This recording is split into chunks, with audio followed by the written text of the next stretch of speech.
Halo, kembali lagi bersama saya, Pak Yoga.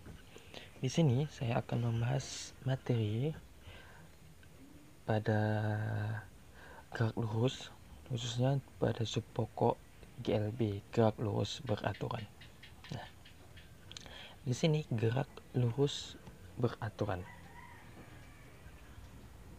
Artinya, di setiap pergerakannya, dia itu bergerak secara pada lintasan lurus. Nah, bergerak pada lintasan lurus dengan kecepatannya tetap atau beraturan. Sehingga syarat GLB yang pertama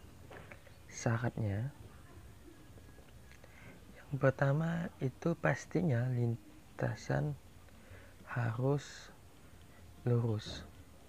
Nah, pada materi ini ya. Nah, ini materi dasarnya. Lintasan harus lurus. Kemudian yang kedua, kecepatannya tetap. Nah, kecepatannya tetap artinya jika pada sebuah lintasan lurus, nah, misalkan ini pada 0 sekon, kemudian setelah bergerak pada saat 1 sekon, kemudian setelah bergerak lagi pada saat 2 sekon, dan titik berikutnya 3 sekon, dan titik berikutnya 4 sekon misalkan. Nah, kecepatannya ini tetap dari sini ke sini, sini, dan ke sini itu tetap. Nah, kecepatannya tetap. Misal kita anggap kecepatannya bergerak 2 meter per sekon, artinya pada saat 1 sekon itu tetap 2, pada saat 2 sekon tetap 2, dan 2, itu tetap. Kalau 5 supaya. Nah, karena kecepatan tetap, maka percepatannya sama dengan 0.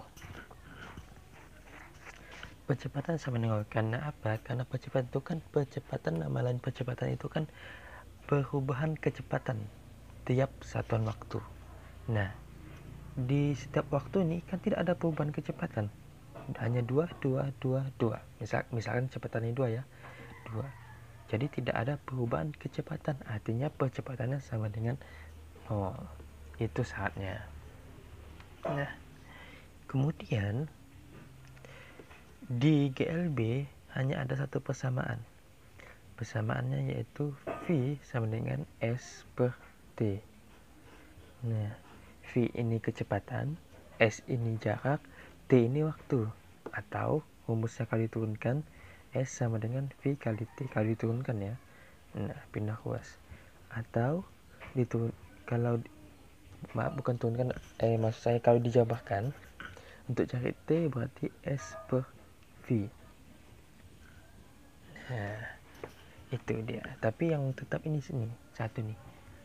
Nah, kemudian biasanya di GLB soalnya itu berupa diagram. Misalkan diketahui sebuah diagram. Nah, diagram V terhadap T. Nah, diagramnya. Nah, ini misalkan T, ini V-nya pada kecepatan tertentu, pada waktu tertentu. Nah, biasanya ditanya, ini kan diagramnya kan diarsir biasanya. Yang ditanya ini biasanya di soal berapa jaraknya. Nah, diagram ini selain menggunakan rumus ini kan V kali T kan. Nah, sama saja untuk cari jaraknya pada diagram ini sama dengan luas bidang. Nah, luas bidang yang diarsir. Nah, misalkan T-nya 2 sekon. Misalkan V-nya ini 5 sekon. Nah, untuk kami cari jaraknya, ya, luas bidang berarti kan panjang kali lebar kan, ini kayaknya persegi panjang. Panjangnya berapa? 2. Lebarnya berapa? 5. 2 kali 5 10 meter.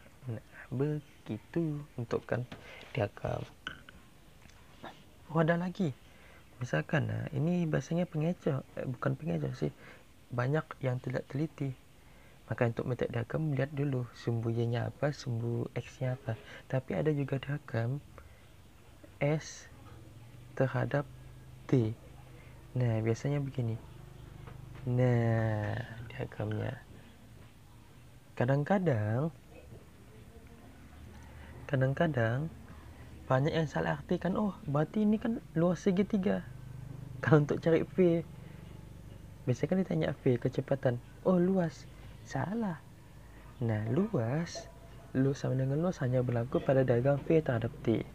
Kalau S terhadap T, itu kita tetap gunakan persamaan ini. Nah, kita gunakan S per T, delta S atau delta T. Nah, misalkan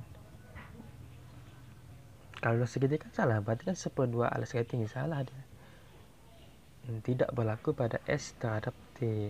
Nah, misalkan S nya ini 10, T nya ini misal di sini 5 sekon, ini 10 meter.